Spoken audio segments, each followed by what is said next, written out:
Hey guys, how's it going? And welcome to this video covering the newly released Update 9 of Hell Let Loose.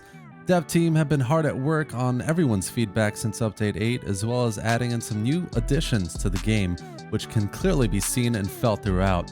In this video, I'm going to be covering everything I've picked up on the update so far, from the MG34 to the new meta, in less than 10 minutes. Be sure to drop a like and your thoughts on the comment section below, and if you enjoyed the video, definitely subscribe to see more future Hell Let Loose content. The MG34, or the pride of the German MG class, has finally been introduced, and I can definitely say that it has been a warm breath of fresh air in terms of looks, feel, and functionality. It's a great weapon, guys, and you need to check it out. So far, my only complaints would be the fact that together with the raised foliage, it's almost impossible to spot enemies at a great distance, which is something you kind of need with the MG class. But nevertheless, I'm really happy with this addition and the subsequent change to the US MG class, which now has the bar included as the starting weapon. We also have the melee mechanic now included in the game, which comes with a shovel on the German side and the knife on the US side.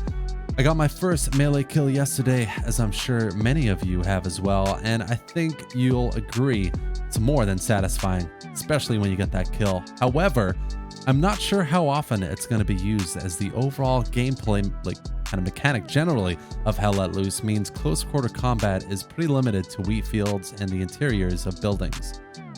Here's a short demonstration of the shovel and the knife later on as well. As you can see, the animation is pretty fluid, and when you do go for that melee, your camera actually kind of locks on to your target, which I found quite surprising. I think it's pretty cool. As well as the melee though, there are lots of additions, including the MG34, which we've just been over. But the bar now has this kind of crazy sound effect that's way louder and more detailed. And mainly US weapons got a more polished, earthy wood look to them, in terms of their handles, the STG there as well, and the G43, the carbine. They've all got a bit kind of darker in terms of that wood feel, which I think it makes it a bit more lifelike. I really like it. The M1 Garrison here, my favorite weapon, being a bit darker as well. Finally though, the Springfield had a long-awaited fix in that the scope is no longer blurry, so rejoice, Reconners, you can actually see through the weapon. Then we come on to Utah Beach Offensive Mode, both on the German side and the US side, of which this is the German. I personally think it's a great addition to the map rotation, with spotlights making a debut, darker atmospheres making the environment a bit more immersive and engaging, and generally giving us an almost nighttime map. I mean, it's not quite nighttime, it's dark, but you can still see people. It's more like a foggy map more than anything. Really, really, really foggy. And that was one of my worries, you know, that you wouldn't be able to see any of the enemies, and you can, which I thought was kind of surprising. I'm really excited about more nighttime mode maps, so that was a really good kind of starter to it. But when we look at wider cosmetic graphic changes to the game, as well as the addition of Utah Beach, I've noticed that maps are greener. I mean, this is Hurtgen, and I mean, it's green. Look at those trees. The branches are green. The grass is so tall. I mean, it's crazy green. This is San Mariglis here, and like already a map that's massively green. Look at those hedges. Look at the trees. Everything is just so much greener, and it's more beautiful. I mean, it means that you definitely have to tweak around with your graphic settings to get the best out of it, but I think it's pretty cool. Something else I noticed, as I said just now, was the hedges. The hedges are massive. You can't go through them, definitely. I've tried in various places, but you can go around them.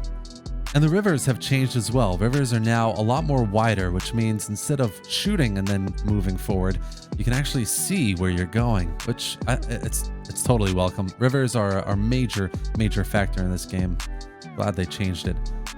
We also have the match warm-up, which is now 2 minutes, and you can basically get ready. I think it's going to be hugely important for competitive matches, especially.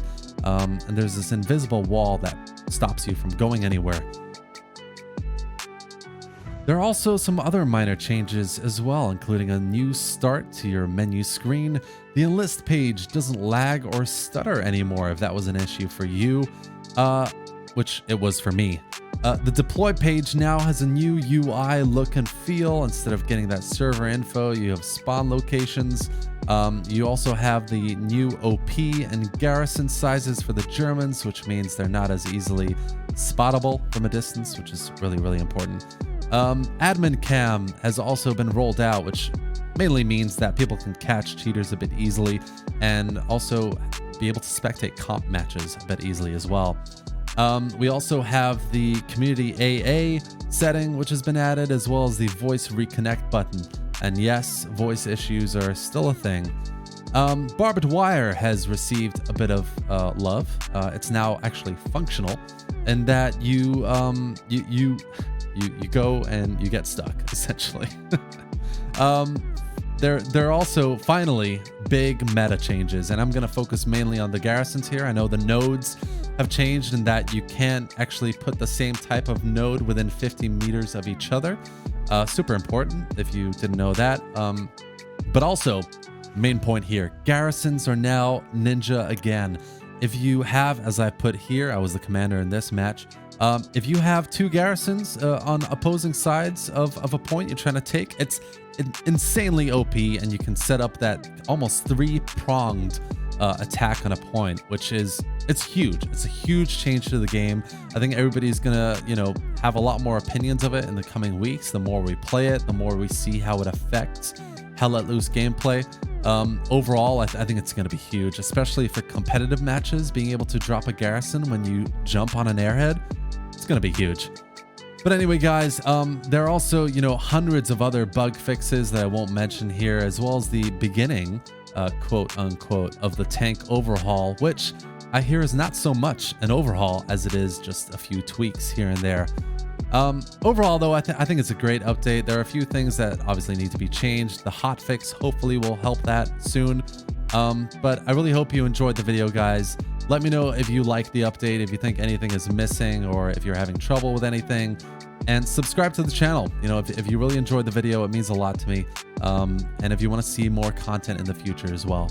Thanks, guys, and see you next time.